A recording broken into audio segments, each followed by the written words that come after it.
Hello, everyone, and welcome to another episode of The Witness. Today, we're going to be taking a look through the Keep, and I'm very excited to go over this with you guys. This is actually a really cool area. It's pretty distinct from the rest of the world, predominantly because it talks about humans in a way that a lot of the other areas very rarely touch on them directly.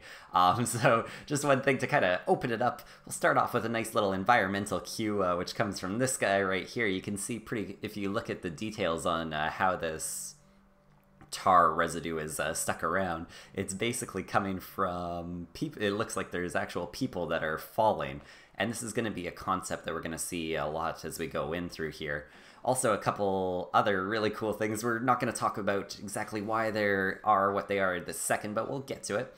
Is notice really quickly that this gate, it looks like it would be just a regular drawbridge that would close down. However, you can see just the way it's actually built, it's actually just attached directly to the rock. There's no way that this could actually lower, even if you tried. There's also no grooves to let it lower. However, the second one is actually fully operatable.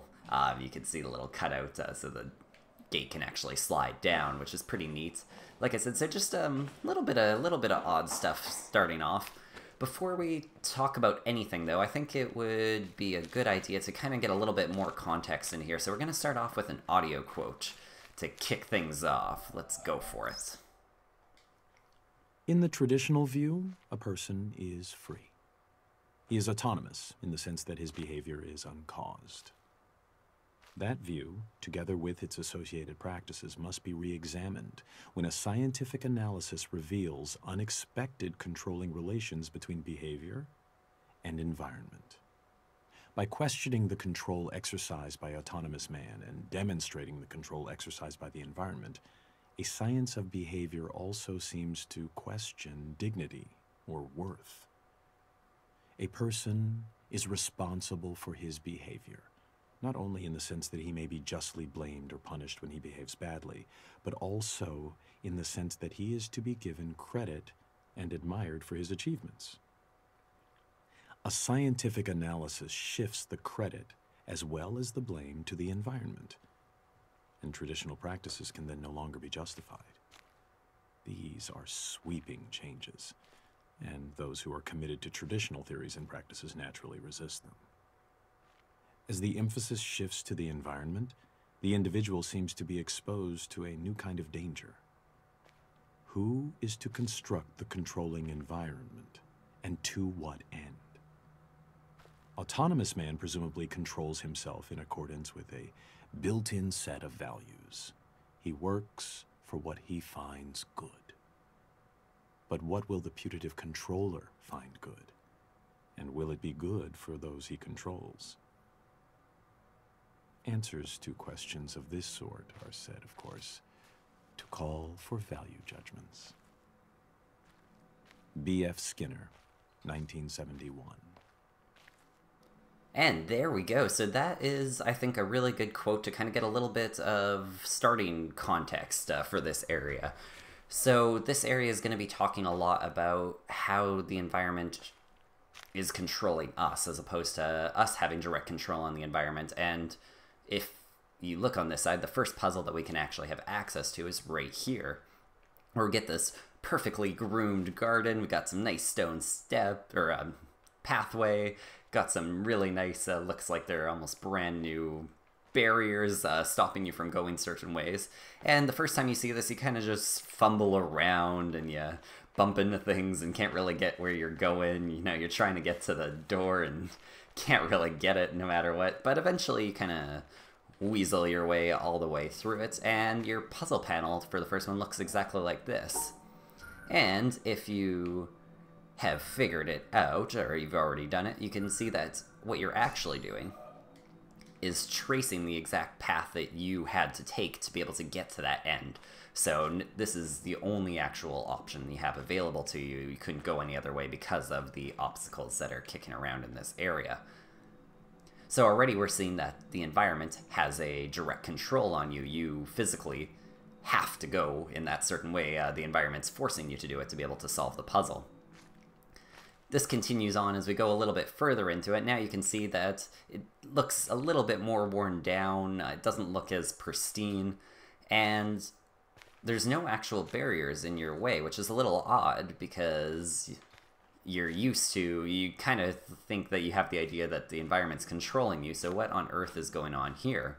And you can see that there's little bits of grass that are actually growing, so there's still a groomed path, and that's actually the only way that unlocks the puzzle. If you follow that groomed path all the way up, it lets you go through. Cool thing to note just kind of at this point is every time that you unlock one of the doors, it unlocks the same door on the other side so you can actually get back. However, you can't go through these doors before you've unlocked a puzzle, so actually you don't have any option other than starting right over here, right from the get-go. And then your only way to get to the next puzzle is starting here. You can't like run through this one because that gate's closed at the time. So the environment is having a very, very direct controlling effect on you, as you can see. While we're up here, we may as well take a look at a couple things that are in this area as well. So I was mentioning that those people below were residue of tar, and you can see that it's actually coming right from here. At one point in time, they used to boil the tar. Clearly was used for defensive purposes. At one point you can see that they would have poured the tar right through here. It would burn anyone that was trying to walk through here. Like I said, there's also the tar holes, so they can actually pour tar right through these as a person's walking under.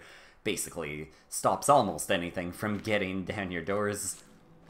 So they were clearly using some sort of defensive purpose for the tar. There may also be other purposes. It can also be used to glue stuff together and everything else, so it might not have only been just for defense purposes. But you can also see in the leakage that there's also people that are kicking around, one right here, and you can also see another one that's falling right here. So this is a consistent theme throughout anything with tar, which is pretty neat. One other thing that you could see is we talked about this a long time ago back in the Shadow Forest area, but you can see that environmental effect of the woman. You can also see now that this is what it's actually caused from, is the tree is actually hanging right over. I find this, I don't know if this is completely intentional or not, but I do find this ominous feeling that the tree is just hanging right over top of her. She doesn't seem, in the picture, it seems like everything's just all good, but there is this kind of force that's above her that seems to be kind of manipulating her into that position, which is kind of neat. I feel that it has a direct tie-in with that kind of, you're being controlled by something without even knowing it, which is kind of cool.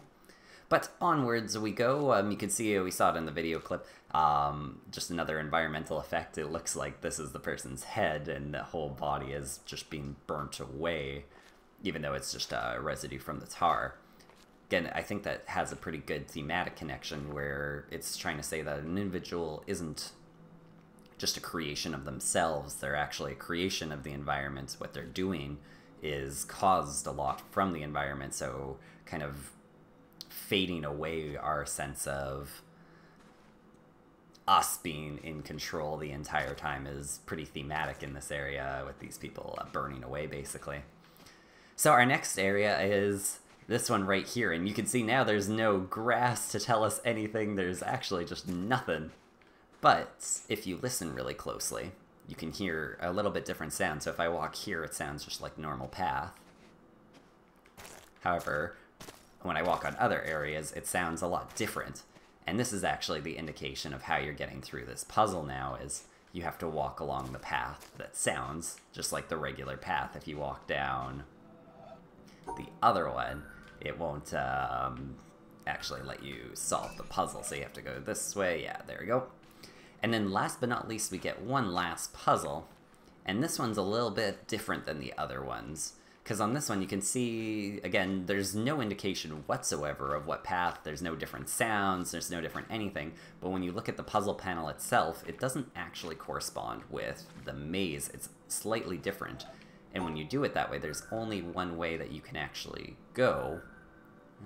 This one, yeah. To be able to get through based on this type of map when you have a maze like this. So again, there's still only one path all the way through this whole area. What's really neat, we're going to talk about a little bit more, is that it starts off very, very clear cut. So if a person was just walking through this maze, they would be 100% certain that, okay, well, I know that there's only one way I can go. You can see it directly in your environment. However, as you start going further and further out into these mazes, you're starting to see that environment, it's still having full direct control on you. There's still only ever one way that you can go.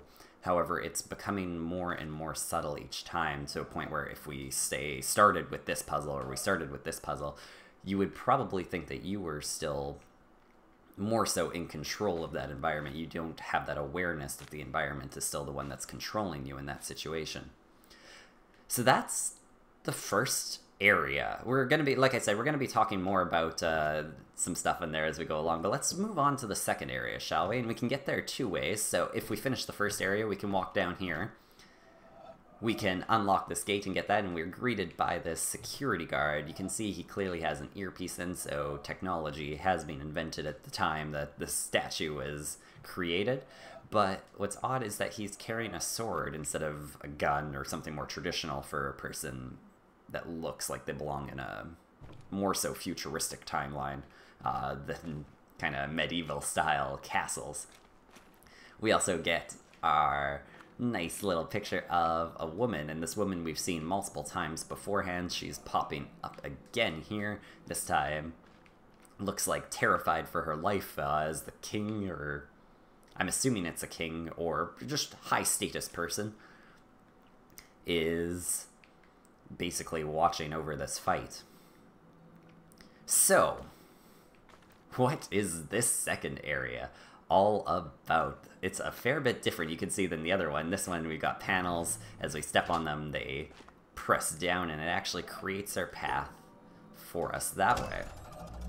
And this is a really different idea than what's on the other side of the garden, because in this one, we're basically the ones that are making our own path on this. So we can see we have a puzzle panel. We can't actually interact with it whatsoever, but we can actually do it ourselves. We can make our own path on this, and that's what's going to allow us to keep on going on as we go. So for this one, you just have to hit both of the black dots, so you have to keep it in your memory, or if you're not good with memory, take a picture of it on your phone or something, and then if you do it right, I think I'm doing it right, walk all the way through, and if we did it correctly, should lock it. It's perfect.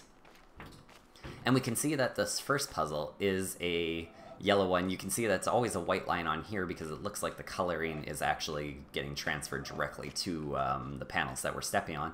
And we start off with a yellow panel, which is the same color that we had on this other side. That kind of, we've been calling it godliness, but maybe a more accurate term for it would be a creator in general, especially given the context of that last audio quote. But let's start trying to figure out a little bit more about this area. So, may as well start off with this one, I think. I boasted among men that I had known you. They see your pictures in all works of mine. They come and ask me, who is he? I know not how to answer them. I say, indeed, I cannot tell. They blame me, and they go away in scorn. And you sit there, smiling. I put my tales of you into lasting songs. The secret gushes out from my heart. They come and ask me, tell me all your meanings. I know not how to answer them. I say, ah, who knows what they mean? They smile and go away in utter scorn. And you sit there smiling. Rabindranath Tagore, 1910. So, this audio quote, the person that's talking is very, very famous for having works of poetry and literature, and a lot of his, or almost all of his stuff, relates to God in some way, to the point where a lot of people thought he was basically speaking from God in a lot of things, that God was basically coming to him in a lot of his literature that he was writing. So it's really cool that that's kind of our first quote into this area, is talking about godliness, and is talking about, well, yes, he exists, but I can't describe him to you. I can't do it. It's just, this is the feeling that I have, is that feeling of godliness.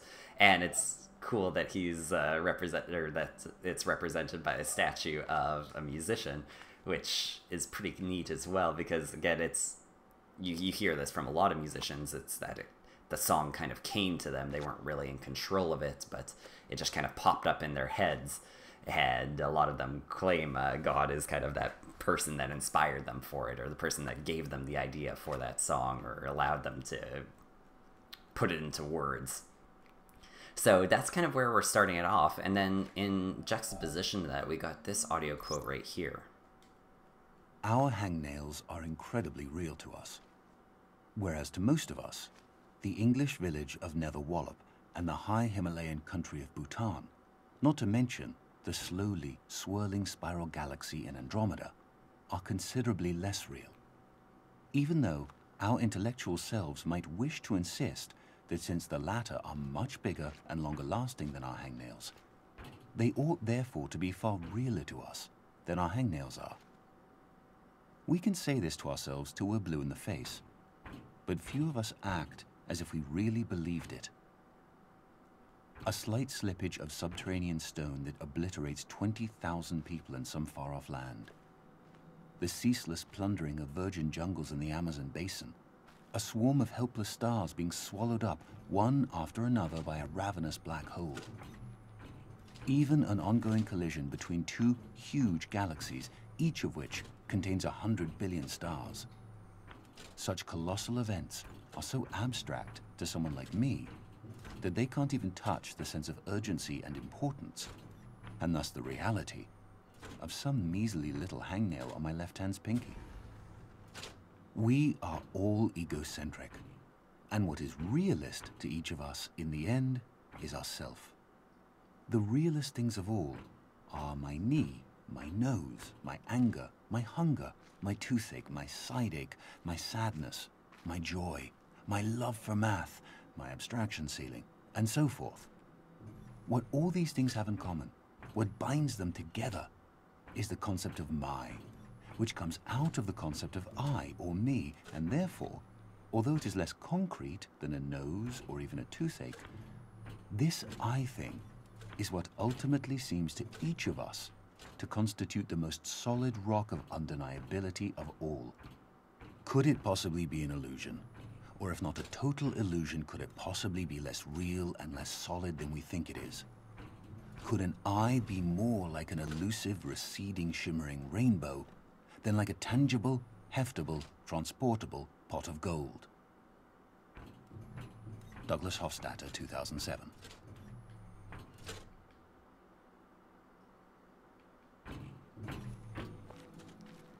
So that's another very interesting quote on it. And it's talking a lot about the realities of what we perceive. So for us, like he was saying, just anything that's close to us. So our feelings, a friend, anything else that we have a direct connection to, always is going to feel more real in our eyes, even though all of these other things are still happening, even in our world. Just even looking at the other side of the world or anything else, something happens to someone over there, it's not, even if we hear about it, we may feel upset, or we may feel sad, or we may feel a lot of things, but it wouldn't be anywhere close to the same thing that we felt if it was a person that we knew directly or anything else. So that sense of reality, again, is really cool, because it is really what we are experiencing that is our reality. And these things that we're hearing about, or these things that we know about, they aren't in that same level. They are more abstractions to us, even though they are completely real for someone else. They're not so much for us. So with that kind of said, it looks like we're starting to slowly piece together kind of what's going on here. I think there's a very, very good reason that you're starting to see statues in this side of the keep and not on the other side. Where on the other side, we're trying to dissolve who the human is. that human perspective is basically saying, well, it's actually just because of the environment that you have this. A person really isn't a person, they're just a thing that interacts with the environment, and the environment's what's actually causing them to do what they're doing. This side of the keep is basically a complete opposite stance, where it's saying that people are real, they are who they are, the experiences that they have are still their own, and each person's reality is going to be actually different because of that, because of the environment. And in this case, this is the one where we actually get to choose, so we have that ability to create our own path, which is really, really neat. We're going to talk more about this section after, so we're not going to talk about the statues at this exact second. Let's keep on going to the next one. So you can see that the color actually switches in this. Now we're looking at that purple color, which we kind of associated with that scientific inquiry, like scientific theory. And in this one, you're separated. We're actually using the black and white dots, so we're separating between them using the analytical thinking to be able to create it. And we can see in this area that something that's really cool about this place is it's actually built on a slope. So this whole castle actually isn't on flat ground. It starts receding as we go down. And that, I think you're going to see, has some themes with the area as we continue on. One other really neat thing, before we kind of go back onto our main path, is that you only actually need to unlock this first yellow path to be able to have access to an area that we're not going to be talking about all too much today. But it's worth noting that the shipwreck is right here, and you can actually access it right after unlocking that first yellow path in the second area. You don't need to even solve this puzzle, the purple puzzle, to be able to do it. So we continue along, and our next audio quote as we're going through this area is just right here. If a man, holding a belief which he was taught in childhood or persuaded of afterwards, keeps down and pushes away any doubts which arise about it in his mind, purposely avoids the reading of books and the company of men that call into question or discuss it, and regards as impious those questions which cannot easily be asked without disturbing it, the life of that man is one long sin against mankind. But, says one, I am a busy man. I have no time for the long course of study which would be necessary to make me in any degree a competent judge of certain questions, or even able to understand the nature of the arguments. Then he should have no time to believe. William K. Clifford, 1874. And again, so we're talking about these ideas. You've got your own reality. We've already seen that from the other quote. What you see and what you experience and what you feel, that's your reality to you. Whether we want to accept that or not, that is just the way the world works. You are always going to feel more closely to something that you've experienced directly than something that you're told about. And this is basically saying that, okay, well, if you have a certain mindset, you have a certain value judgment of something, but you've never questioned it, you've never thought about it in different ways or attempted to maybe see the counterpoints to it, then that feeling that you have is really invalidated. It's not real. Even if it feels real to you, it's really not how reality is. So you're getting this really false perspective of the world, and this is Clifford showing that he really resents that. Whether it's resentable or not really is besides the point, but it is true that your reality is going to be different than the true state of the world, we can say. And we'll talk more about this as we go on, but it's really cool that the next set of puzzles that you have, again, now we're going into that greenish color, the greenish color that was very similar to the one that we saw in the Glass House and Symmetry Island. And we still have to use the tetrominos now from the swamp to be able to solve this puzzle, which is kind of cool because we saw very, very few things beforehand that used the analytical thinking of that associated with green, which is pretty neat. So once you solve this one, the cool thing about this is the way that you have to go to solve it is because this pillar is in your way, there's no way to do a direct line through. You can't physically just go one way all the way to the end of it. You always get blocked by this. So you have to go back along your path, and you actually have to start at a different point, go backtracking, and then finish it up. And I think, again, that's a theme with this area, is it's showing that you can't just have your one line of thought all the way through. You have to actually tackle this problem from different ways to be able to unlock the next area. So again, I think it's showing that for this area, they're promoting the change of ideas, interpretation of multiple things for an idea to get a solid truth. And last but not least, we get the cyan puzzles, which are very similar to the ones that were in Symmetry Island.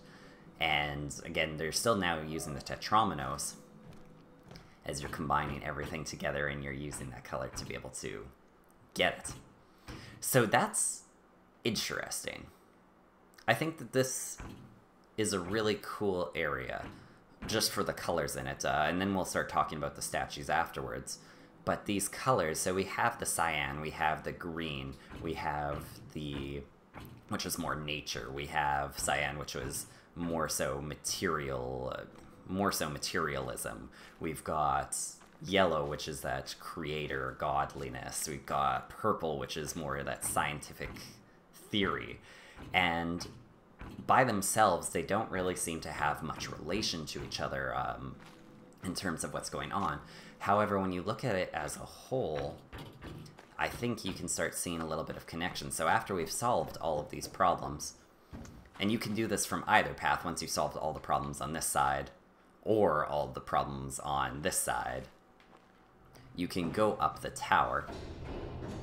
And the tower actually gives you two last problems, one for each side of the world.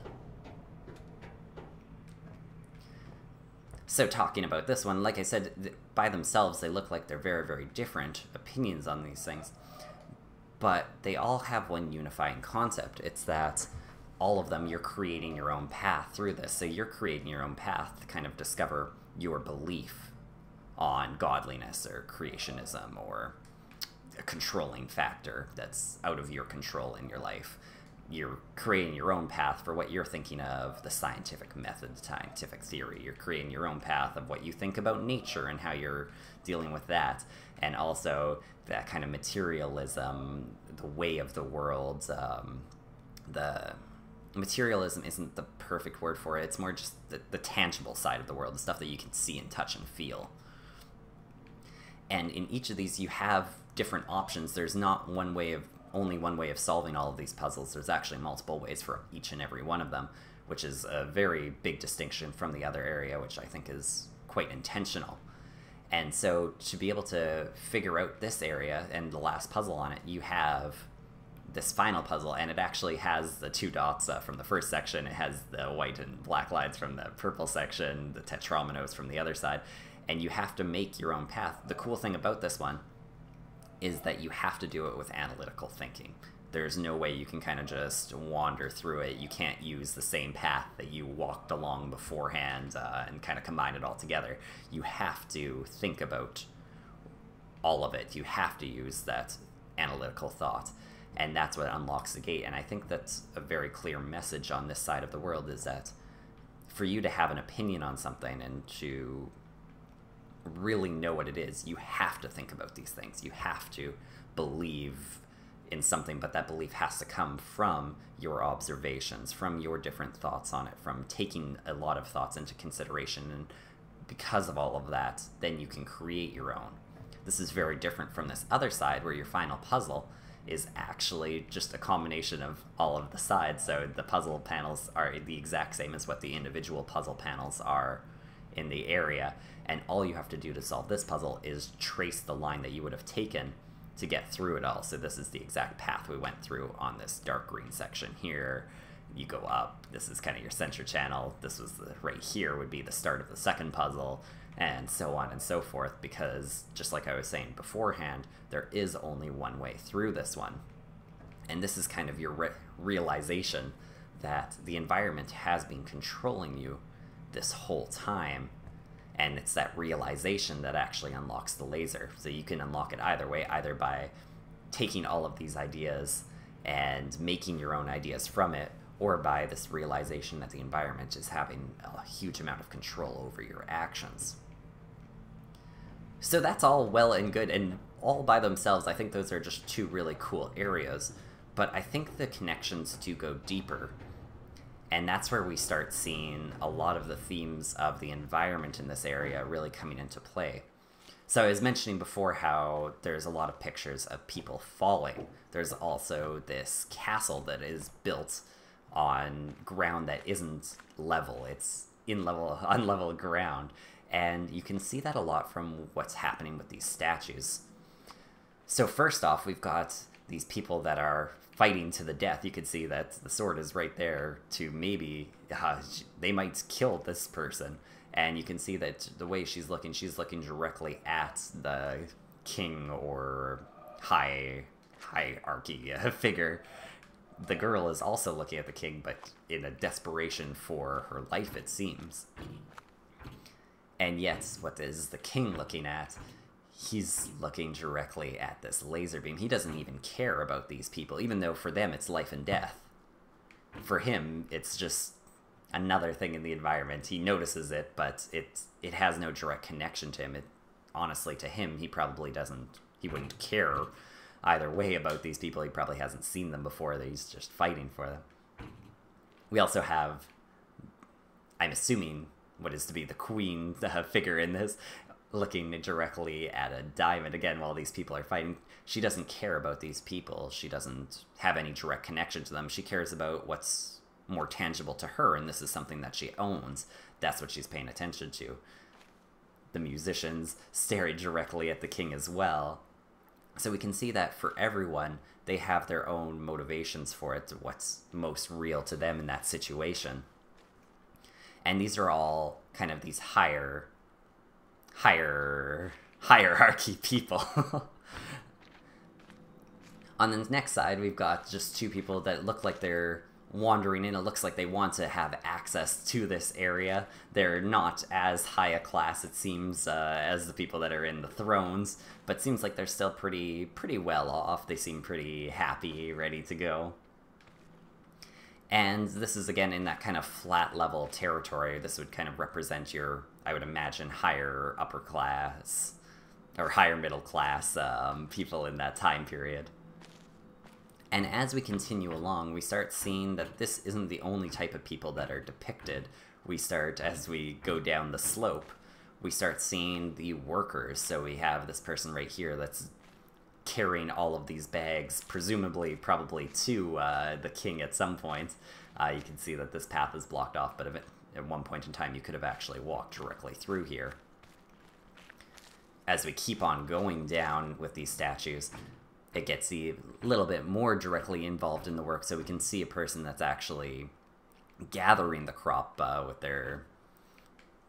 is gathering the crop right there, and we can also see all of the bags. So I would imagine that this crop that they're gathering is what's in those bags. You can see a person's talking to someone on it, so it feels like this would be directly related to kind of a medieval tax at the time, which was based on the amount of farmland you have. You would give a certain percentage over to your the land's lord or a king or anything else around that area. And then last but not least, we get one last area over here, which we have a lot of people that are distressed. We get this person that's banging their head against the wall, someone that's calling. You can see that the area is actually being completely blocked off from the rocks, so it looks like they're calling out for help. Got two people that seem like they're just kind of down on their luck, just not really trying to do anything.